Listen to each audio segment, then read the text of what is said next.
The idea of today, it's 2020, it's coming to an end finally, and it's just to wrap up this year. I watched the B-side pilot. I thought, wow, 2018, that was just an age of innocence. Everything was about trying to do things faster, trying to go faster. Man, this year was priorities. A lot more intention with what people are doing now. How are you feeling, audience watching over there? Are you feeling more intentional this year?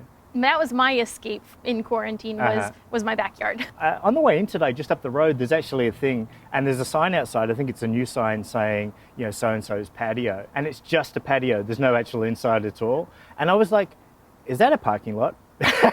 Things have actually got more convenient here. And you think, well, for such a car city, why wasn't it always like this? Yeah. Like, I don't want to go in their restaurant, just kind of, I'm going to swing by and press a button on my app, and then you're just going to hand it to me and I'm going to keep driving. Bye. Nobody wants to hold you up and be around you for too long. Yeah. Which is kind of what we all wanted before and couldn't say. Well, what we wanted before, it's like, oh no, I have to keep away from people. And I'm like, that's fine. Actually, you have to stay well away from people and not have much social interaction. I'm going, hermit life pays off finally. I'm going to go pull some weeds, which I had never really done in my yard. I've never thought about my backyard as a vacation. I guess if you charge people to come into your yard and pull your weeds out, that's capitalism. Come to my yard for a tour. I went full-blown foraging after that, weed collecting and then no, that sounds wrong. That's legal in most states. Let's figure out what is edible that my ancestors would have been eating here. I've been cooking and making all of this stuff, documenting everything, how I recognize the plants. I'll get some herbs in here and sprinkle them on. Anyway. I'm eating green salads and things from my front yard. not in like a little plastic bag. I was always stressed whenever I would buy salad from the grocery store because I was like, as soon as this stuff starts to turn slimy. That is usually after 5 to 7 days, I've got to say. So. I'll wait for this truck to pass. Yep. Good. Yeah. Written on the back of this truck, it says, follow this truck to get your next great meal. Go to your backyard to get your meal. Exactly, you can use your feet.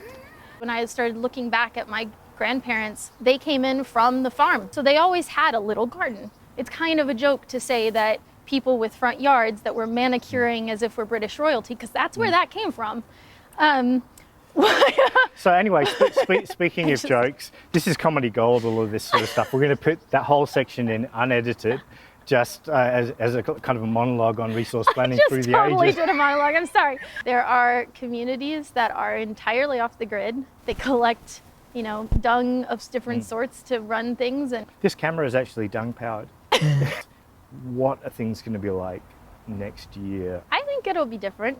I mean, I think people have reprioritized. Even as I've ramped back up my schedule, Sundays have really stayed we're going out to a field. I was thinking about The Matrix, you know, that movie, the idea that finally we have got to that stage where we're just sitting in our homes and consuming. That's it. We're getting things delivered.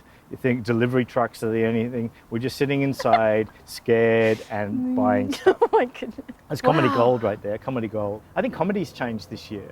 I mean, I think that the best laughing has come from all of the funny things that happen within your own life. We made the mistake of playing hangman at the dinner table. And I thought, well, it's Halloween, I'll do witch.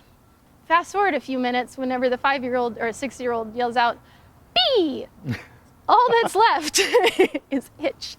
My 8-year-old doubles over laughing. To which all I can do is go to your room. She's like, I didn't say anything. Yeah, I wonder whether humor's kind of descended to slapstick now when like one of my kids, Ronzo, is running too fast and you're like, don't run, and then they fall over and face plant. You go, oh, that is classic.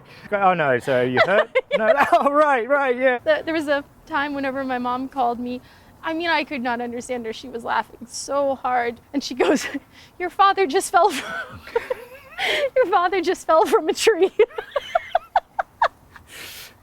Comedy gold right there. And I spent a considerable amount of my shelter in place on my roof. I found that there was a mulberry tree dropping delicious berries, and from my roof I could get them. So how is that, how's Master of Fine Arts, MFA, how's that affected you? As I expected, it's caused me to really have a lot more time to kind of codify, solidify my theories and doctrines for my art practice. I think what makers a lot of times can do, which is like, yeah, I can kind of make anything. Let me just make something. And Do you find yourself now you're in the lofty heights of a master's going, look, you don't just sit down and make stuff, mate. Like, what are you doing? You've got to go and codify your theories over here, go into a university, learn, and then come out and make some art. No, I mean, yes, like I think I question just making. The power of a creator is in what they don't make as much as it is within what they make. I like to be productive. Right. And a lot of times that means, okay, what's the lowest hanging fruit on this list? Let's get it done, let's get it done. I just want to say, when you're talking about lowest hanging fruit now, do you really think about your backyard and being on your roof? There are really good ground cherries. Have you ever heard of ground cherries? They're like the child of... No, that sounds terrible. They're the That child... sounds like floor food and dumpster meals. No, ground cherries are like the child of a pineapple and a tomato. They're delicious.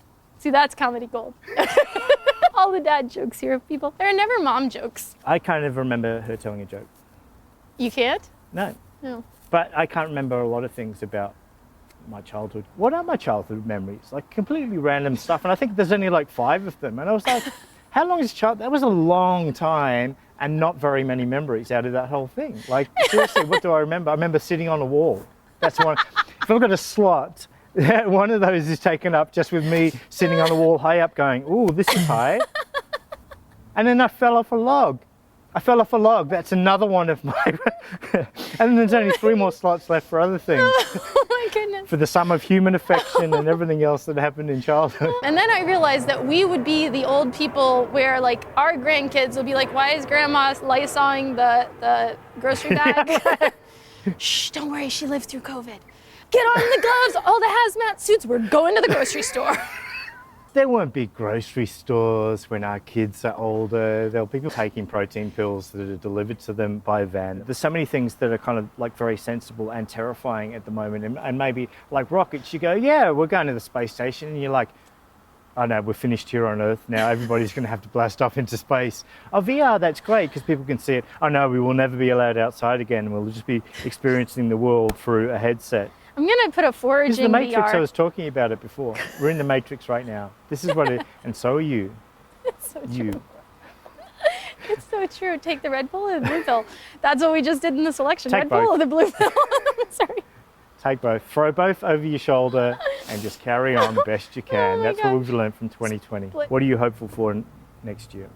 Really making a curated life that's authentically enjoyed by myself and like my immediate priorities. You're within this bubble of like, let's make the best of this. And really, what is this? This is life. No, I feel like that's a better space to be in, really, like a silver lining from this whole thing. Maybe there has been a purpose to all of this that we went through this year, but it's not just horror. This is Jennifer, and I'm Brett. Thank you. See you again in 2021 if the world hasn't ended. Oh no! It's like our digital memory cards where we've taken all of this analog and been like, we're gonna make it real safe by putting on this stuff that like a magnet can suddenly swipe it all away. So yeah, that's right. Yeah, it's in the cloud. Oh, sorry, the cloud's corrupted. Okay, sorry, bye. Or you say, woo! I joined the local Facebook message board for the area. And I just realized that people are just really petty about stuff. Someone took my bin, that went on for 500 comments, whether you could get a new one. And somebody said that 5 years ago they got a new one, so they think that you can still get one, but you have to pay for it. That's been happening in Japan for a while, I think. I've researched it. Okay, new topic, things happening in Japan for a while. Jennifer, a number of times I've sniffed under my armpit to make sure I haven't lost my sense of smell. Have you realized how making bread products is such a stress reliever? Because I figured out why this was a housewife thing. They were just taking out all of their stresses on that dough. You're like, eat my stress, you family, and especially you over there. And eat my weeds, eat my dough.